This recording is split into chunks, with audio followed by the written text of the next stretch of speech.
The grand lecture hall seats were all filled, all 192 of them.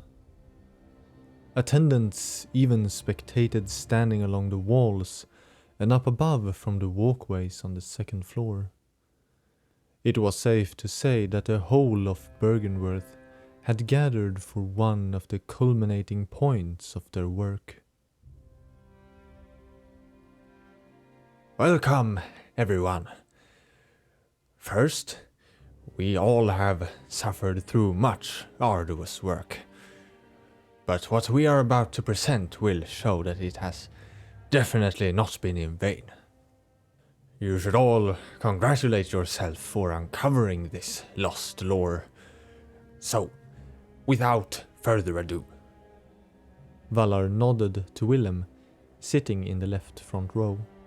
He nodded back.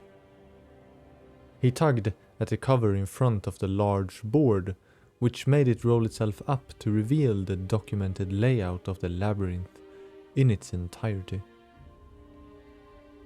Now, it may seem quite large, but remember, this is still the only part we have seen.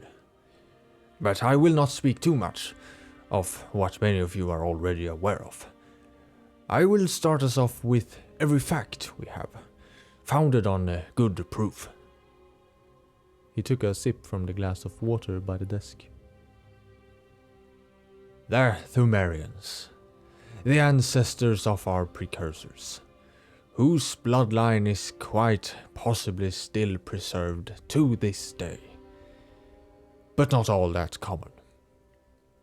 They made their home deep underground. Why? In worship of their gods. He uncovered a pointer and indicated with it on a large, round symbol, covering the lower corner. Its shape was made out of several smaller creatures of many sizes and forms. The gods, by all accounts, existed in such a physical presence its likes have never been observed elsewhere throughout history. The Pthumerians even had access to some medium for a more intimate worship. But it is still speculated to exactly what said medium could have been. The labyrinth was built to house these mediums, in the glory of the gods. References show that the Pthumerians elevated the gods more so than themselves. Not a strange occurrence, but they specifically refer to themselves as attendants, servants to the arcane, the eldritch truth, as embodied by the Great Ones. Much of Pthumerian history revolved simply around serving their masters. Imagine for a moment how our community would look if one of the actual gods sat atop a throne in our church. Few would be foolish to reject its wishes, whatever they may be. So, what are these Great Ones, then? A fact yet obscured by the arcane nature of the tomb. He walked over to the other side of the board. Little is known of early Pthumeru, simply by the fact that they recorded little. Within reason, it would support their dedication to the gods. But time would have their people grow, and they became a civilization of their own. They appointed a queen, Ihil as the term was. There are evidently only female monarchs, or at least as far as we know. However, it can be concluded that originally, the monarch, so to speak, was the gods themselves.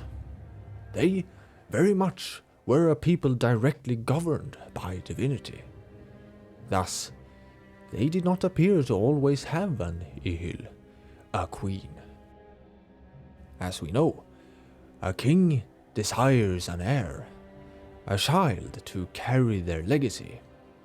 It is therefore found fitting that these Ihyll were always women, considering the king in this instance would have been a god. This is speculated because there are numerous mentions, prophecies if you will, of an heir, a child that is seemingly never born, but only when a woman is chosen by the gods, married and blessed with a child, does she seem to become Ihyll. However, no further information have been gleaned on this prophesied heir. He took another sip of water. Eventually, the term Tomb of the Gods began to surface. This would lead one to believe that the gods are dead. But Thumeru did not view death as we do. They developed rather unique opinions regarding mortality.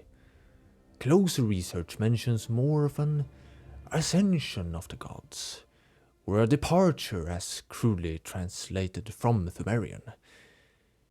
It is the belief so far that this is what deteriorated their civilization into what we see today.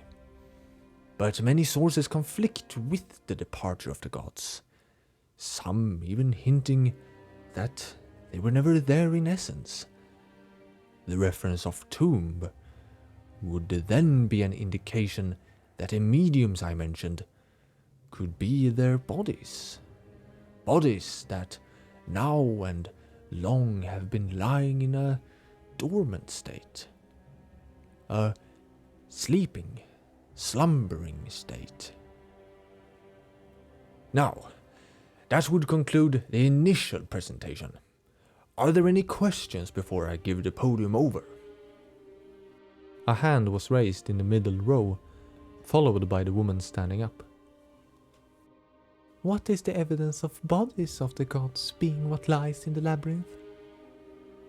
The Thumerians have many names for their gods, but never in unison with a title such as God.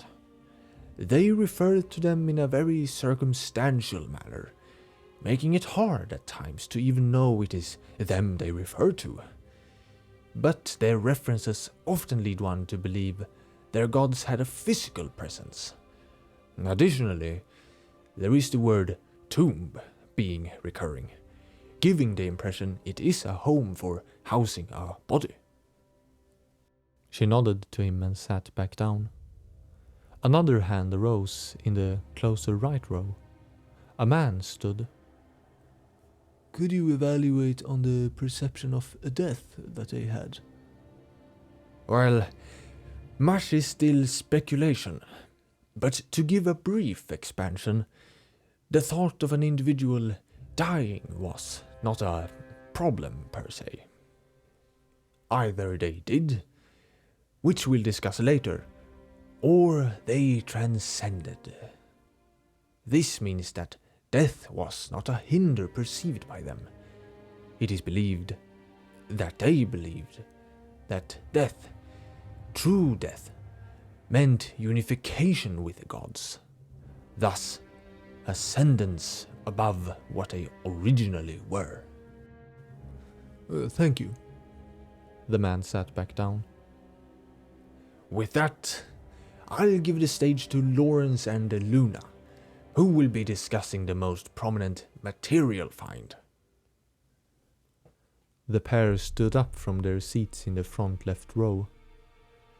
Valar took a step towards the seats, but caught himself when two of the standing attendants fell into the recently vacant seats. He swiftly but awkwardly dragged with him the chairs standing by the desk, before the giant blackboard. It made a horrible echoing sound in the silent hall, and he put it by the wall next to the board and sat down, leaving the floor to the pair. Lawrence retrieved some papers from the upper drawer of the desk that he lay atop it. Luna cleared her throat. Well, we will not be focusing as much on this. She gestured to the board. There will be a bit more on that later. Now there is the matter of what many consider the most fascinating find that speaks volumes of the Thumerians and their culture. The blood. She began pacing slowly in front of the desk. Worship of the blood was common practice, indicated by the plethora of references and iconography pertaining to blood, or sanguine in their words. As it were, it was a medium of the highest grade and used for many, sadly somewhat unknown reasons. It is theorized that it was the common catalyst for their praise to their masters. The reasons are many, but what makes the blood the most interesting, and very difficult to determine, is their many variations. Lawrence, would you? She had toured around the table a full circle. She stopped, leaning against its right end, looking at her partner.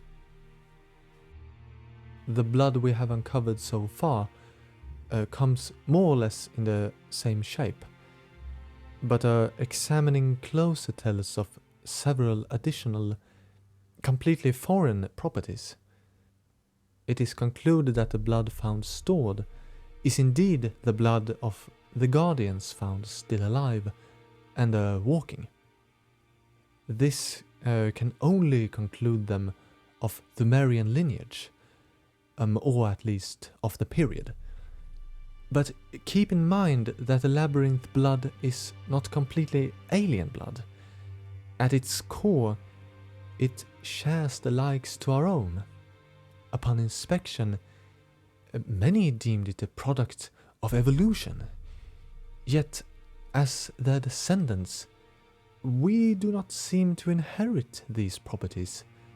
Nothing at all, like it was snuffed out with generations.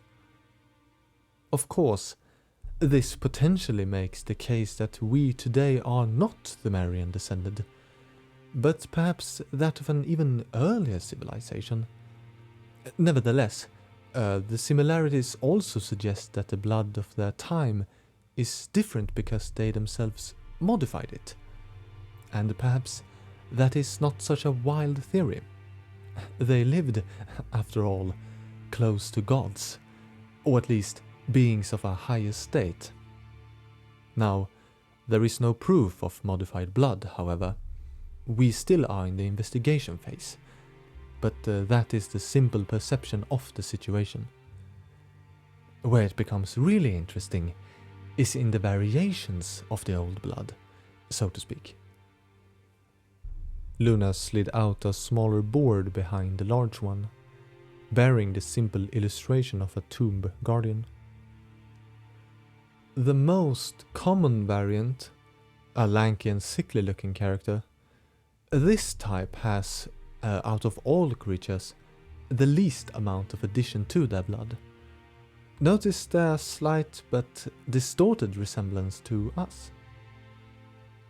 Luna walked over to the other side and dragged out another, similar board with the illustration of the Thumerian elder, responsible for the provost's scars.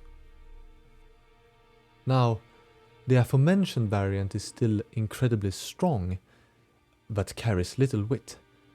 Comparing samples from other creatures reveal more or stronger additions in their blood. This one, for example, capable of arcane manipulation of energy. Quite unheard of, but one cannot refute the sight itself. Though we have yet to determine the link that makes it capable of such means. The fact remains that his blood was vastly different to that of his lesser kin. Glancing out onto the crowd, Valar spotted Willem sitting slumped in his seat, utterly disinterested as it seemed. Luna resumed the presentation and began once more to pace around the desk while talking. As it stands, the blood is a prominent research field that has proven a possible connection between the supernatural powers and the physical. Exploring the blood might lead one to uncover secrets on a more fundamental level. So far, we have proven that the Guardians' inhuman strength is a result of their special blood. Recently, there were developments in how the blood worked, as we were able to mix old blood with new blood. Ours with the Thumerians, and it yielded very interesting things. The two began into a sort of seamless unification that was not damaging to the human blood. But the properties of the old blood slowly began to coexist with the new. Theoretically, it means that if the blood indeed is the link to the supernatural qualities, the experiment would indicate it can be safely mingled with any other life form, perhaps even granting portions of said qualities to said life form, as seen and speculated with the Thumerian Guardians. She continued on her path and stopped next to Lawrence. So, that would conclude the state of our research. Exciting things, huh? Now I welcome Maria to the stage with a translation overview. The two walked back to their seats near Willem and shooed away their roguish occupants. Sitting next to German, also in the front row, Maria rose up with her own bundle of papers and passed Lawrence and Luna. She perused her documents shortly, then began. This is a continuation of what Master Valar touched upon. It details the process of interpreting the text and imagery of the Sumerians found in places of the labyrinth. There is little, unfortunately, to be said about their style of writing. They made no effort to document their own history. Much of what has so far been discovered details mostly praise to the gods. It is thus important that more studies be done with these texts. The language carries impressively little grammatical semblances to the modern one, mostly in its structure. Unlike us, they more often paint pictures or use symbols to relay greater quantities of information.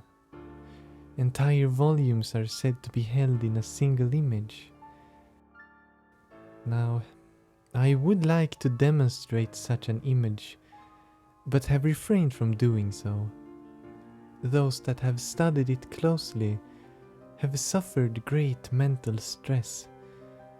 It is thus speculated that they were capable of means to contain knowledge in ways we might not yet be equipped to understand.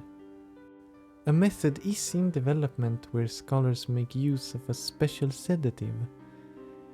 It does not halt one's faculties, but numbs enough for external impressions to be excluded, thus making one more prone to take in the masses of knowledge contained in these images.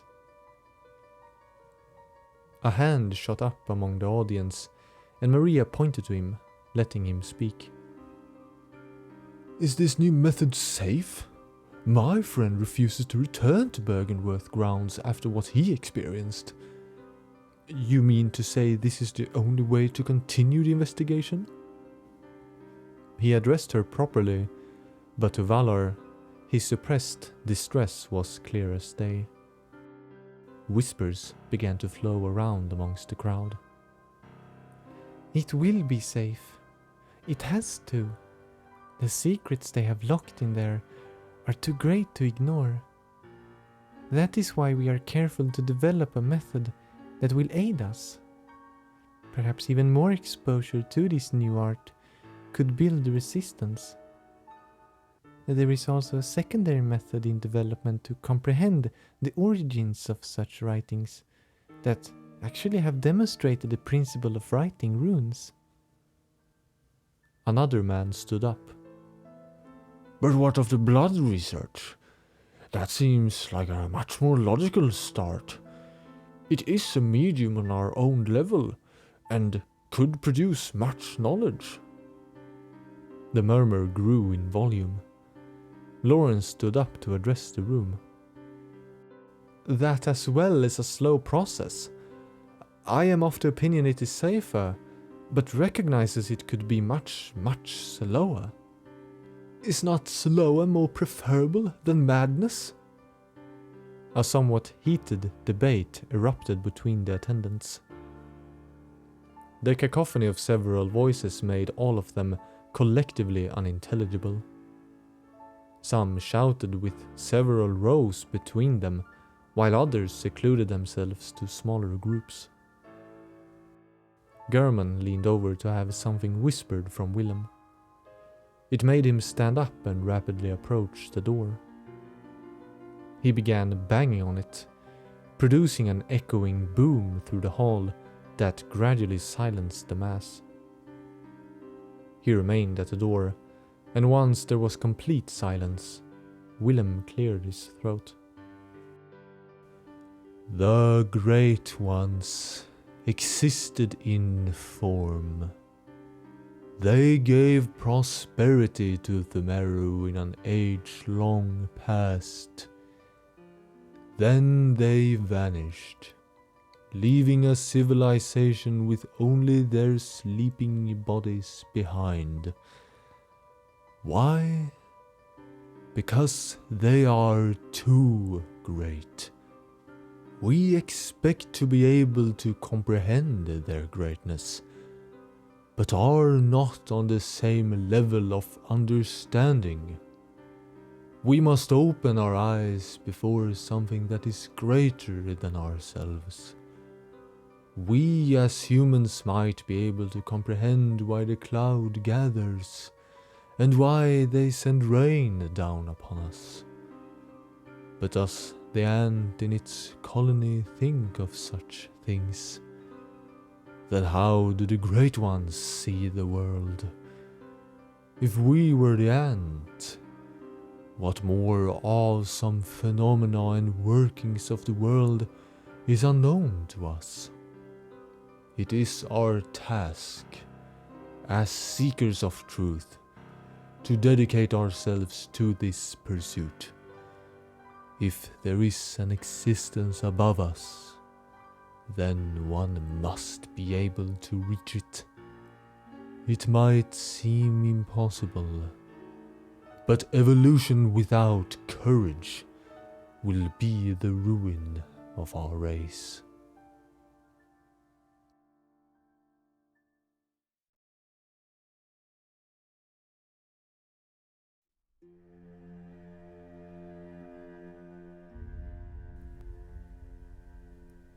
Hey, Maria.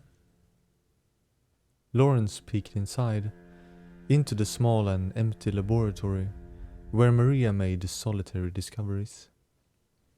Her pale hair was tied behind her head and sleeves rolled up, looking like she had been hard at work for some time. His entry did not provoke her away from the microscope. Only after a short delay did she look up at him. You working alone? He acknowledged her solitude, and she too cast a seemingly surprised glance over the workplace. Yes, only me here. Oh, all right. Working with the blood still? I am. An excited hand waved for him to urgently approach. He did so, and quickly became concerned regarding her workspace. Vials of blood and other compounds, varying from water to sloppily labeled acids, were scattered all over amongst used equipment. The old blood has some strange qualities indeed. I have tested with many substances, and every time it is something different. It reacts exceedingly unpredictably, at times giving no reaction, whilst others are near redefining. Has it been long since you trained with the Protectors? A few days. Why? No, nothing. He picked up a vial marked chlorophyll and raised his eyebrow. You've tested with this? I have, and it is most thrilling. You see, when I first mixed our blood, well, human blood, with the old blood, I thought to identify strange occurrences. By mixing with the organic matter of a different nature, I found the result to be more or less the same, but slightly weaker. He stared at the small vial in his hand. What exactly happened? With the mixing of blood? She leaned back in the chair. Oh, several things. It was all a matter of quantity and time, though I have yet to carry out all experiments. Besides, there are not many resources for research. I did notice that with just a small amount of old blood, you can trigger a reaction that can sustain its presence, or influence, so to speak. Now, this may sound strange, but you know much more about it. Would you say there are sedative properties to be developed in any form? Her eyes narrowed, and they thought for a moment, looking to the sides. How do you mean? Well, coincidentally, I came here having just been told that our sedatives are too weak. Studies into the arcane and madness is a growing problem. But as you can guess, where does one procure stronger sedatives? If that even is the best solution. Her head began bobbing up and down in understandment. I see. It was the first thing I thought of just now, about what you told me. She scooched her chair closer to the table and aimlessly searched around the mess. But is it wise? There is so little we yet know. Consuming just a slight drop could cause unpredictable effects. Come now, we'll make sure to isolate anything strange and make tests, of course. But is it doable, you think? She continuously appeared bothered, but it would transition into an investigative focus while she silently pondered. Since the old blood reacts so remarkably to organic matter, perhaps sedative components could be introduced to impart their properties, if our assumption of the blood's enhancing displays are correct, of course. Have you seen the report I wrote on restoration? I think I produced it a while before the recent presentation. No, I never heard of any such prevalent restorative properties. Air escaped her mouth in frustration. Fingers began tapping on the tabletop. This definitely needs more resources. Shaking her head, she voiced her opinion with a scowl. I'll fetch it for you. See about starting this up. He tapped her shoulder as he bouncingly stepped away and out into the main hall. Just a few doors away lay the main laboratory that housed the inventory of blood. Inside sat Layla from the Organic Studies department. Her head remained lowered to her work, but her eyes peered up at him behind the glasses. He flowed through the room to the document cabinet and swiftly swiped up the folder where he frequented his reports. He stopped on his way out, attention caught by an idea potentially involving Layla. Working with the old blood there? Mm-hmm. Know about the sedative conundrum? Eyes focused on him once more. No? What of it? They are not potent enough, but there could be a solution involving old blood. Her head fully turned up at him, glasses plucked away from her eyes. Really? Might you lend a hand? He tilted his head out towards the door, her arms crossed whilst leaning back. What? Now? Yes? All right then. She stood and shook her head at him. I'm curious on how this would work. The two walked back to the smaller laboratory. At a table he opened the folder, flipped through and presented a formally written report. It was a test conducted on rats. Briefly, its purpose was to confirm the blood as the source of the Guardian's strength. Little seemed to affect the rodents until, with the proper dosage, it was noticed that the wound in which the blood was administered healed over a shorter duration. Maria's eyes were all over the paper detailing his experience. Right, I remember. Layla commented. I remember thinking, after reading it, that it must be because of the blood's increased functionality. So, it could support the theory of enhancement, but does it not only react to organic substances? And additionally, she held a page between her fingers and flung it about over the open folder. To what extent does the blood's capabilities work? Well, that is what I was thinking. Lawrence turned towards Layla. Perhaps a concoction of a familiar blood type, specifically ours, mixed with core sedative compounds, like you said, Maria, and a dose of old blood. Could then the old blood be made to trigger an enhanced effect when mixed with our blood? Layla placed her index finger and thumb to her chin, ponderingly. It would be very possible. If mixed with mostly human blood, the effect could be lessened and made to only enhance the effect within the body. Yes. Within the process of blood mixing together, it might be possible to isolate the occurring reaction in the desired state. To this, Maria became hesitant. Very well, but, and forgive my doubts, is it truly the safest option? Likely that it will be a while before all experiments are safely conducted. I've looked into it. No alternative that I know of would give a satisfactory enough boost. No, we must solve this problem on our own. After all, it is only we at Bergenworth that struggle with this specific bother.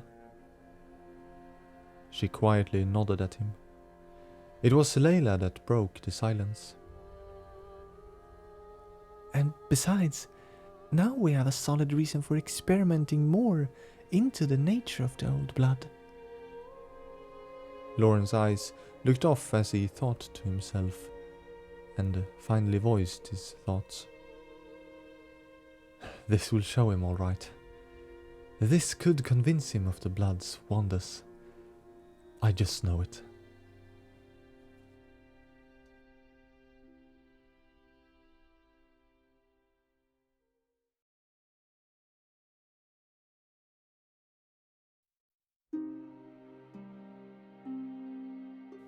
Carol made another scribble in her book. Just a simple line with perpendicular lines over it. Then looked upon it for a moment. It was a tactic she had taken to lately, just to see if one of the random shapes would trigger something of significance. It had not so far. Her head sank to rest on her left forearm, while the other began to draw an oval circle around the sign she had made. Then she proceeded to draw short lines around the curved lines pointed inward. She sighed. No luck, eh, Miss Carroll? She looked over at Seamus, who had paused his own work to redirect focus onto her. Well, no. I suppose I've hit a bit of a dry spot. He smirked, looked off to the sides and gave a short laugh. Funny you would say that. This blood, does not dry, and I cannot figure out why. Really? Yeah. I heard you managed to come up with one of your, with a blood previously. I mean to say, you're welcome to observe if you think. When she wordlessly closed her book and moved across the room to the table he was seated at, a smile escaped him momentarily. Thank you. Oh, don't mention it. I mean, it's good company. What is it that you do? I'm currently working with something Lawrence wants to prove. He quickly rearranged some corked flasks on a tray in front of him, picking each one up and swirling around the liquid within while examining it before placing it a bit further away from her. What is that? It's a mixtures. I want to try and find out what is the cause of its natural preservative. It does not seem to dry whatever you do. Freezing does not even change its base form. Oh my. Or, well, at least not on levels we are capable of freezing it, and not at all comparable to regular blood. I see. She looked at the vials, all filled with different shades of red, some darker, some brighter. He wants to try and make use of their enhanced nature. That's why I'm doing this. I want to try and see if one could possibly create a concoction with the blood, where it would enhance the pre-established bases. We already know its properties in mingling with almost any other substance. So, the blood could make effects stronger? Well, it did make the Thumerians stronger, right? Her eyes looked past and beyond him. She thought to have noticed something behind the sounds he was making, something that tickled her mind most curiously. Yes, it did. Right. So we want to see if we can manipulate the process. See if we can mix it with other substances to make them more potent. At least to humans. It might have something to do with it being blood. Already compatible, Wait. She opened her notebook and looked through her symbols. What did you say about the Thumerians? He stopped shaking a vial he held in his hands and looked over towards her. They were strong? She stopped at the rune of the eye she had drawn for Willem and contemplated on it. Such deep wisdom that was so incomprehensible, like taken out of its context.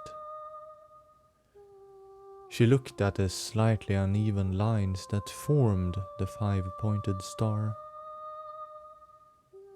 She thought to feel the meaning, no, a basis of meaning, something that was inherent to this one truth that was but one part of its foundation, that gave it its deep knowledge to begin with. Next to it on the page, just in the corner where there was some room left, she drew an X. Once she did, she could still hear the sound of the pen having moved over the paper. That raspy but comfortable sound of the fabric being touched. But it was perpetual, unending. Seamus sat unmoving beside her and made no sound. The sound of the pen over paper drew itself out like a long and monotone tone of a bell. Then it had slowly started to change. When it had truly began to do so, she could not recall, but it was now different. It grew into something akin to a rope being tightened until it was similar to flesh. She heard the sounds a body made as it moved, wet and bloody. Her hand moved with the pen in unison with the strange sound over the cross she had made, and filled in the lines so they began to curve in a clockwise direction. Each of the 4 lines grew to resemble a hook that all was drawn to face the back of the next line. There, you did it. She smiled. Me?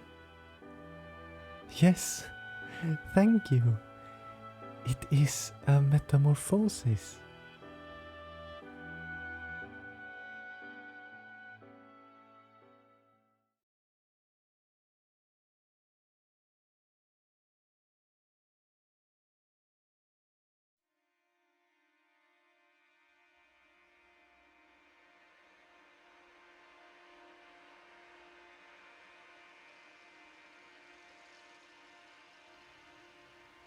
It was first noticed in the air, once the fog had laid itself to the stone floor, that it was warmer, and not at all like the damp and cold feeling customary to the deep labyrinth. The halls were different too. Sand lay in the corners and even whisked through the air by a mysterious breeze. At first impression, it was much like the same labyrinth that always were there upon entry, but everything else made her believe that this was somewhere else. Shortly after her came Master Doris, and upon examining his face, Maria discovered he surely shared much of her own puzzling dismay. So, this is Lauren. His observation was drawn out by the wondering of taking in the foreign environment. Be wary, Master. The place forebodes new dangers. Just look at the resemblance. How astonishing! Like built by the same hand. I wonder how far away we are. The other protectors appeared alongside Doris' assistant. They all carefully peeked inside the first howling hall, a wind blowing as if inside the walls themselves. The place, in comparison to previous encounters, seemed even more desolate and dark. As the whole of the Thumerian halls were an abandoned ruin, this truly lived up to the expectation of a derelict structure. Now what, Lady Maria? She turned slightly towards the question, but found her eyes forcibly lingering at the dark, open archway with its whispering and melodic winds flowing in and out, creating an even grander sense of emptiness as opposed to plain silence. Wordlessly she walked closer, drawing her blade and holding a lantern in her free hand. Many of the inscriptions were recognizable. The motifs, all were indeed that of old Thumeru. Passing the doorway into a corridor, the wind and sounds produced by it seemed to be enhanced. its source growing nearer as it was implicated from down the corridor's end. She continued on, more gripped than she might have recognized by the allure of Loran. It must be a different stone altogether. Master Doris murmured out every observation from behind her, but his voice grew lower from where he remained, while she passed down the dark path. It opened up in a naturally formed cave, more akin to a ravine. Sunlight seemed to be the source of light from a distant high crack in the rock ceiling. Below lay only blackness, and to both sides lay darkness as well, stretching too far for the faint natural light to reach and show her. Both sides of the rocky ravine walls were linked by grand but rickety drawbridges of lumbered wood, wrapped with thick hairy rope. There were several of such bridges below them, but one could only guess how many potentially fell outside their limited perception. Doris joined them and gawked similarly to the rest. Oh my. I find it hard to believe we are near any other part. This is all too strange. Is the labyrinth usually this large? One of the newer protectors peered carefully over the edge. No. Loran is apparently unique. But I find it fascinating why. Perhaps there are even more places located so remotely. I wonder if we are down south. And how far? Doris started inspecting the reddish stone, one definitely not native to the usually grassy hills that lay around Yarnum. Let's go. Stay here, Master Doris. We'll scout ahead yonder. Maria pointed the Rakuyo over the bridge and immediately started the precarious crossing over the endless chasm. The hesitation was noted in the two that followed her, albeit concealed to the best of their abilities. Maria! One of them hissed out behind her. When she turned, they were both intently staring down onto a lower bridge. Something dark scurried across it. From the distance, it appeared almost like rats, 3 of them hurrying their way over the abyss.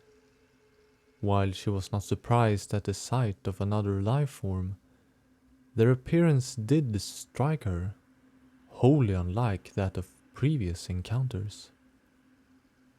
Rats had indeed been encountered several times, but these were slender, perhaps more akin to large dogs, for they ran quadrupedally. What is? Simultaneously, they reacted to the same sound coming from the dark doorway ahead. They were just about to step off the bridge, having reached the opposite side, when they had been occupied with a strange spectacle, but had now been interrupted by a tapping sound coming from the black opening. Emerging firstly were 2 glowing dots, eyes reflected in the light of their torches, not unlike that of the average savage predator. In a skulking fashion, a whole body came crawling out towards them, snarling and bearing curved long claws on its front legs. Maria stood in anticipation, mixed with a sense of fright for its true nature and pattern of behavior. Had it just been any vulpine predator, she would not have grown as tense. It was in no possession of paws, but hands onto which the claws were donned. The arms as well were kindred in musculature to that of a man, albeit fur-covered. But most menacing was its size. "Maria!" A whisper came behind her, but she might as well not have heard it. The beast showed no intention of stopping, but prowled closer until it wrapped the deathly points of its fingers around the wood of the precarious bridge. She stomped in the ground, causing the bridge to slightly move, while holding the blade tip aimed towards the creature. Quicker than she could have anticipated, it roared with echoing resonance against the spacious rock formation and lunged at her. She stepped to the side, nary placing one foot straight over the edge. With both hands, she grabbed the handle, and while aiming a swipe downward, she plucked the dagger from its place. The speed of the beast evaded her initial swing while turning to her, but with the long dagger she stabbed into its shoulder. It immediately bit her arm, prompting her to want to let go of the blade, but resisted the suffering urge. "Behind you!" The man at the back called and pointed, while the one ahead swiped with his scythe at the beast's hind legs. Its roar freed her, and she turned to see, very similarly, another beast emerging from the door.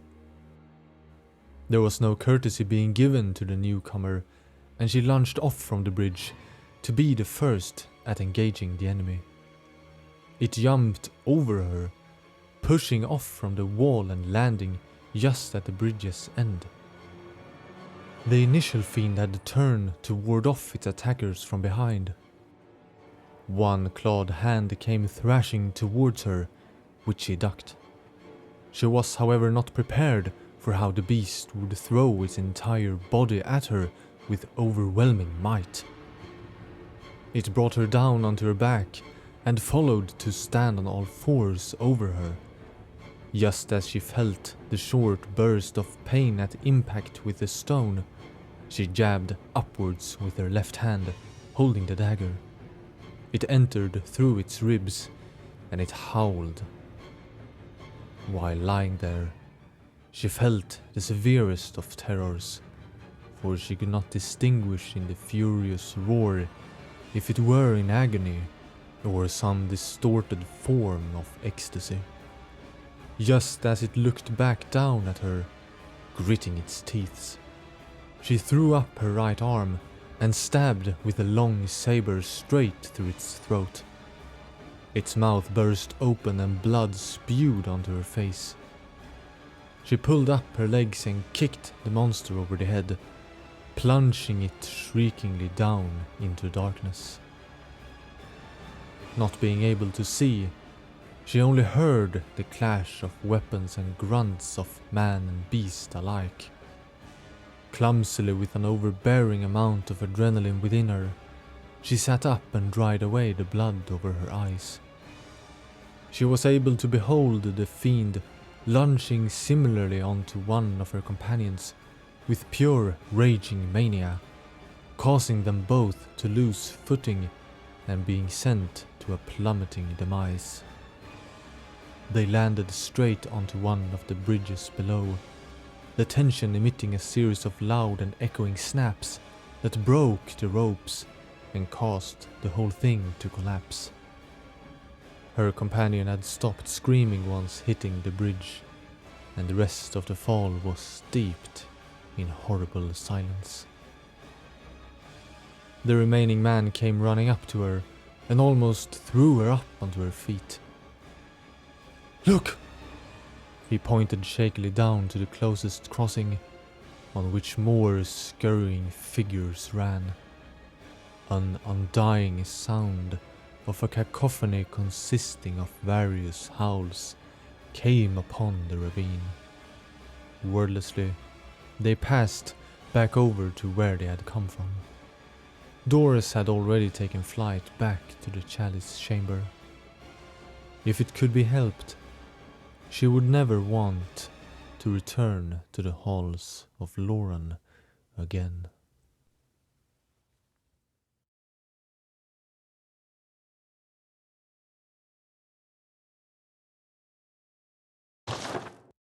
Anti-clockwise metamorphosis. A secret symbol left by Caril, runesmith of Bergenworth. The twisted cross means metamorphosis. The discovery of blood made their dreams of evolution a reality. Metamorphosis and the excesses and deviations that followed was only the beginning.